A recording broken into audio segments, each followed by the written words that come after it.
Hola, mi nombre es Erika Lincango, soy quitucara de Quito, Ecuador, quichua sanbiseña, periodista indígena migrante, y les invitamos a que sigan escuchando Marquemos un Norte. Mi nombre es Miguel Antonio Tonoala, del pueblo Misak, estar acá en este segundo encuentro continental de comunicadores, y pues sigamos escuchando Marquemos Norte. La sensación de querer tocar esa magia que existe en el cielo, la libertad de poder volar a donde quiera sin prisa y sin miedo. Bueno, continuamos y le damos la bienvenida que en algún momento escucharías ahí, pero no. Estaban tan charlatanes esta gente, tenían tanta cosa para decir y van a seguir teniendo, lamentablemente, ¿no? Ojalá que vinieran a hablar del hermoso paisaje de la ciudad de la costa, el rugby con sus juegos artesanales, pero no es así. Bienvenido Daniel Maserati, como siempre. Bueno, buenas noches, audiencia. Ya estaba acá hace un rato, pero estaba muy interesante lo que estaba escuchando. Más que interesante, digo, es patético lo que estaba escuchando. Esperé mi espacio y bueno, es ahora. Bueno, vamos al espacio del fogón originario.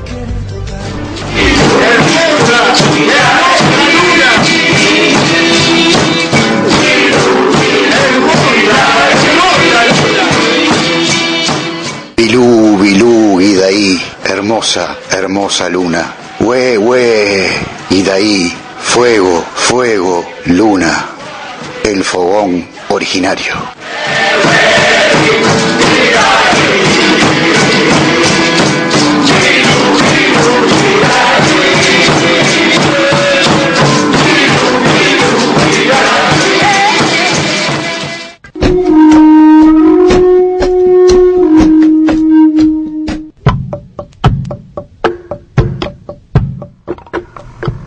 Bueno, en la noche de hoy tengo una historia para contar de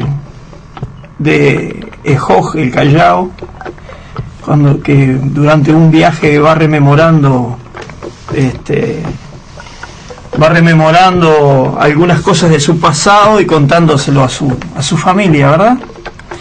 Pero para este tema del Parque Rugby me llamó tanto, me movió tanto hacia mi pasado, de mi juventud, que quiero contar una historia relativa al Parque Rugby. La audiencia no sabe, yo soy de Colón, de la ciudad de Colón, de ese pueblo que tiene nombre del descubridor de América, ¿no? Entre comillas, ¿no? Lo estoy diciendo. Por allá, por aquellos pagos, tengo familia todavía, hasta mi hermana, están algunos primos lejanos, todos de la ascendencia italiana que yo tengo, ¿verdad? Entre esa familia había en el pasado, estoy hablando hace unos 45 años atrás más o menos, yo tenía 8 o 9 años por allá, por aquella época, en una empresa que era del municipio de Montevideo que llamaba Andet, trabajaba y se especializaba en ese trabajo en la parte de trolebuses, que eran los vehículos movidos por motor eléctrico y que se colgaban de unas guías que habían en todas las calles o en muchas calles. En esa empresa municipal trabajaba el Bebe Bonini, que era primo hermano de mi abuelo José Marzorati. El Bebe Bonini era aficionado a la mecánica y él se especializaba en armarse, el hobby de él, era armarse autos. Él se armaba un auto, él compraba un chasis por acá, una rueda por allá, un motor por acá, un frente de un cachilo, los guardabarros, y el resto de la estructura se la hacía de madera. Entonces él se hacía una especie de lo que hoy se llamaría un buggy o algo más moderno. Y cuando los terminaba, no demoraba 2 días, demoraba 1 año, 2 años a veces para armarse los cachilos. Cuando terminaba, su prueba de fuego era irse al Parque Roosevelt a acampar. Y acampaban una semana, o sea, no estaban un día, acampaban una semana con carpa, y no eran ellos solos, había carpa, se hacían carpas, había servicios, había una turiferia, me acuerdo, había servicios de baño, había servicios, y había algunos fogones, no era gran cosa, pero había algunos fogones. Yo no sé qué pasó con eso, pero el hijo de Bonini, un poquito mayor que yo, José Enrique, que siempre lo llamamos Paco y nunca supe por qué le decíamos Paco, pero él era José Enrique Bonini, con el que tuvimos mucha amistad de niños, heredó el hobby de su padre, y después los cachilos los armaba él, y cuando era joven, adolescente, y se iba él a acampar al Parque Roosevelt. Eran épocas de dictadura, y de buena primera, un día me dijo, yo le pregunté, ¿qué pasó? ¿No vas a ir a acampar al Parque Roosevelt? Me dijo, no, se prohibieron los campamentos en el Parque Roosevelt. Y eso me acuerdo de época de dictadura. Y eso me movilizó, toda la charla de hoy me movilizó este recuerdo, y quise compartirlo, porque tiene algo que ver. Antes se acampaba en el Parque Roosevelt, era un lugar de todos, y decían que por el peligro de incendio, no sé qué, creo que por ahí fue que se empezó a prohibir los campamentos ahí en el Parque Roosevelt. Quería decirlo porque me movilizó el recuerdo, y porque en realidad tiene que ver con lo que se conversó, ¿verdad? Sí, esa quita de servicio que fue, eliminó un poco la participación de la gente para disfrutar del lugar, ¿no? Y además el Parque Roosevelt en aquel momento estaba lejos. Sí, claro. Los bañarios de acá, el Pinar, estaba lejos. Yo de adolescente venía a acampar al Pinar, y para mí me iba al punto infierno. Claro, ¿no? Los cachinos que armaban los Bonini, cuando mucho caminarían a 40, 45 kilómetros por hora, era toda una eternidad llegar hasta acá, ¿no? ¿Dónde? ¿El pueblo Colón? Exactamente. Colón, donde está allá, el barrio Colón. Seguro. Pues yo soy el pueblo Colón, y bueno, es el pueblo Colón. Hoy es un barrio, no te digo, pero en su momento era el pueblo Colón. Todavía era un pueblo. Ahí está. Cuando se inauguró Garzón, se inauguró ahí en la Plaza Colón, porque era el único pueblo que lo atravesaba Garzón, digamos, ¿verdad? Era el barrio importante que atravesaba Garzón. Es un barrio hoy, pero en aquel momento era el pueblo Colón. No, pensé que había un pueblo en algún otro lado. No. Tenía tranvías propios, incluso tenía tranvías propios ahí, la línea Giot.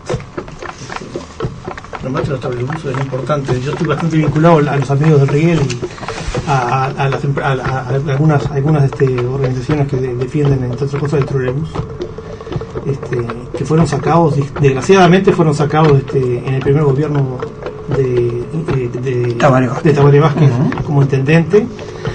Fueron cortadas las columnas de raíz para que no puedan se desmontó todo. No, y los vehículos eran Fiat y Alfa Romeo, los vehículos fueron vendidos a Argentina y siguieron funcionando los mismos vehículos. Sí, en Córdoba. Sí. ¿Los compró Córdoba? Sí, vehículos eléctricos que ahora serían un adelanto. Yo en mi adolescencia tomaba mucho el 60, que era el trole, y era folclórico ver bajar al guarda para cuando iba a doblar, agarraba los tiradores y lo pasaba para la otra línea. Ambientalmente era mucho más saludable que... Sí, pero viste, el tema es que la línea supuestamente cada 10 años había que cambiarla. Los trolebuses acá andaban con la misma línea de hacía 45 años. Eran buenazos. Claro, eran buenazos. Y no se precisaba cambiarla, como decían. Lo que pasa que de vez en cuando esa maniobra de los guardas que vos hacías trancaba un poco el tránsito. Ese fue el pretexto que se usó para eliminar los troles, que trancaban el tránsito. El mismo pretexto que usaban para los tranvías. Los tranvías y los troles se retiraron. El pretexto fundamental fue que circulaban por el medio de la calle, como hoy Corredor Garzón. Sí. Bueno, yo lo dije acá, que acá lo dije en una oportunidad, que para hacer las vías por el medio, pónganle vías ya y que vayan en tranvía. No, pero en Garzón en particular tiene el ferrocarril tiene la línea ferroviaria 50 metros doble hasta Colón. Quiere decir que simplemente es un capricho que no funciona. Exacto. Bueno, sí, con el permiso de ustedes voy a contar mi historia de hoy.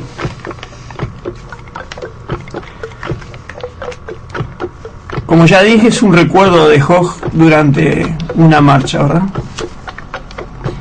El sol radiante de aquel día caluroso de finales de marzo llegaba a su fin. Supuestamente, por aquella zona se iba a encontrar con los hijos de la bella afinada Ijobilú, Itaj y Toyá, hoy llamado Juan Pedro, y su gente, que los esperarían acampados cerca del arroyo, ya con comida preparada y donde pasar la noche. Tras unos árboles, Ejoj divisó una delgada línea de humo que trepaba al cielo y su mente se disparó hacia atrás en el tiempo otra vez, preguntándose cuántas veces aquel rastro del abuelo Fuego había delatado la posición al conquistador en el monte del fogón central de los Pirí. Por suerte esto se acabaría pronto, pues el futuro se presentaba promisorio, pues ya no quedaban enemigos dentro de las nuevas fronteras del territorio. Dos hombres salieron a su encuentro desde los árboles. Los torsos desnudos, pelo largo, la piel muy bronceada, solo los cubrían unos bicuís, taparrabos, de piel, y ambos llevaban dos plumas en la cabeza. Portaban lanzas en sus manos y boleadoras en la cintura. Ejoj bajó del caballo y se enfrentó a ellos con la mirada alegre. «Babú, abrázame», dijo su sobrino Juan Pedro. «Gidaí mar na Ejoj choñic». Luna llena trae a Ejoj y su gente. Frente a ese Itojmaú, muchacho, tan joven, se sintió como frente a agua, cuando refleja su propia figura. La misma desnudez, mucho de su carácter y una gran rebeldía propia de su edad. Miró el taparrabos de Toyá y lo comparó con el suyo. A fin y al cabo, aprendió de él a hacérselo.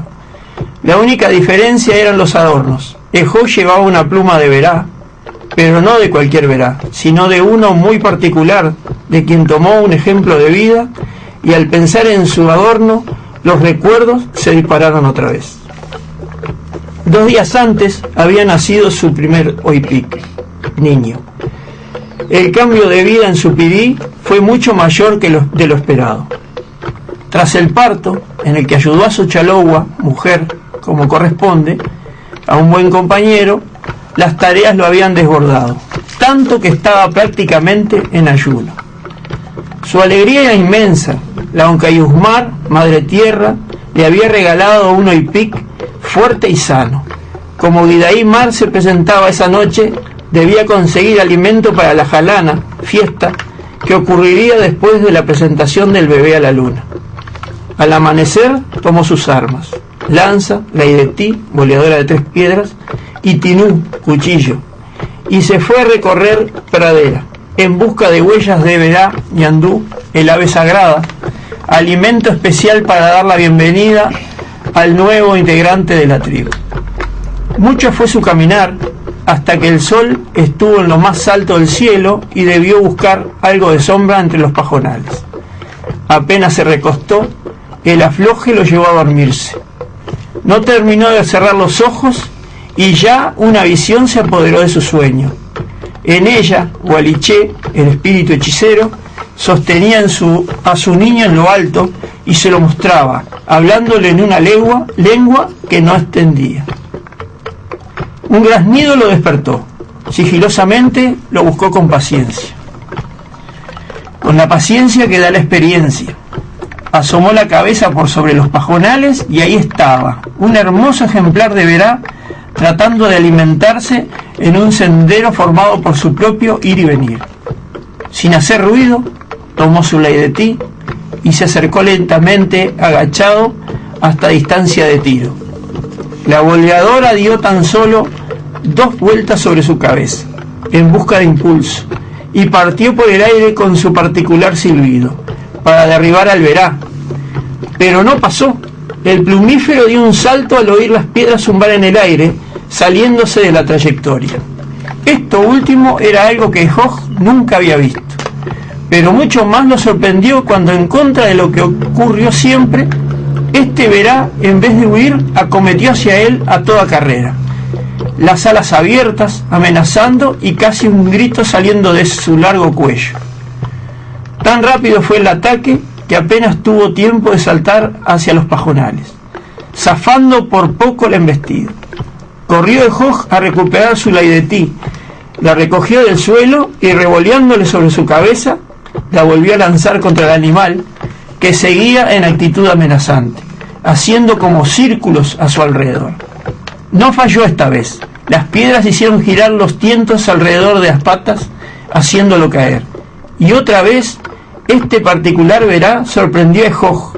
En toda su vida de cazador, en estos animales el miedo superaba la rebeldía, y una vez mañado se quedaban quietitos sin atinar a otra cosa que hasta que eran muertos. No era este el caso. Se retorcía en el suelo y graznaba cada vez con mayor desesperación, mirando en dirección hacia donde el callao había reposado. Sabedor de que no podría liberarse fácilmente y pensando que se calmaría en un tiempo, decidió ver qué era lo que miraba. Encontró tras unas matas al costado de donde se durmió el nidal del verá. Vio ahí una muy buena cantidad de huevos dentro de un nido que a su vez estaban rodeados de algunos huevos sueltos como puestos a propósito. Desde que se acercó a inspeccionar, el ave se puso peor. Ejoj tomó su cuchillo, se le acercó con decisión, lo tomó de la cabeza, se la inclinó hacia atrás y cuando lo iba a degollar, comprendió repentinamente el mensaje de Gualiché. Ya no necesitaba entender el idioma, porque en su idioma charrúa, o en el del espíritu que le había hablado, o en el idioma del graznido casi alarido del ñandú, el mensaje era el mismo. El valor más alto que tenemos son nuestros hijos, y en ellos está el instinto de conservación y no en nuestra propia vida. Y esto trasciende más allá de que hayan nacido o no, como era el caso en el nido del ave. Soltó la cabeza del verá, guardó su tinú, se incorporó, caminó para recoger su lanza y volvió junto al animal, con la intención de soltarlo, pero antes le arrancó de un tirón seco la pluma más larga que encontró.